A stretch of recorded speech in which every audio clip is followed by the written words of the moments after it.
আর কি হবে জানেন? এবার তৈরি হচ্ছে ইন্ডাস্ট্রি, চারিপাশে চাকরি চাই, চাকরি, সরকারি চাকরি 5 লক্ষ আমরা চাই অ্যাপয়েন্ট করতে।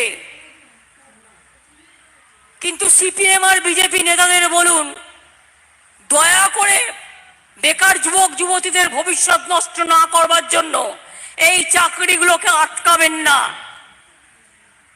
ভোটে গিয়ে কথাগুলো বলুন, কোর্টে যে কেউ যেতে পারে, এটা তার সাধারণ অধিকার। কিন্তু তাই বলে একটু মায়া লাগে না?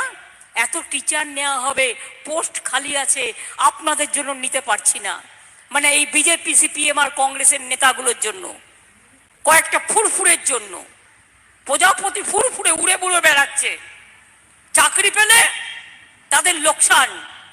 তারা চায় না পুলিশে লোক নেওয়া হোক। 60,000 পুলিশ রিক্রুটমেন্ট হবে, প্রায় 1 লক্ষের মতো টিচার রিক্রুট হবে, বিভিন্ন দপ্তরে 5 লক্ষ ছেলে মেয়েকে নেওয়া হবে।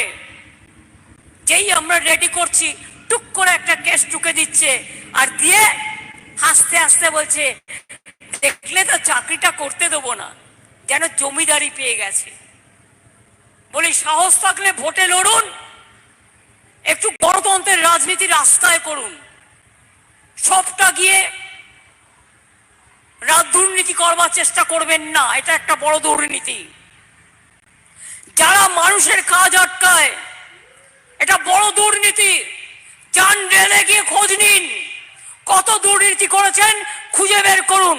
আমরা তো কখনো বলি না, যা হোক ছেলে মেয়েরা চাকরি তো পাচ্ছে। ডিফেন্সে কি করেছেন, কত ডিল করেছেন, কই আমরা তো বলি না। কারণ আমরা মনে করি, যাই হোক ছেলে মেয়েরা চাকরি তো পাচ্ছে, চাকরি বাকরি আটকাতে নেই, এটা মাথায় রাখবেন। মানুষ দুটো খেয়ে বাঁচে, গরিব মানুষ, তাদেরটা আটকাতে নেই, এটা মনে রাখবেন।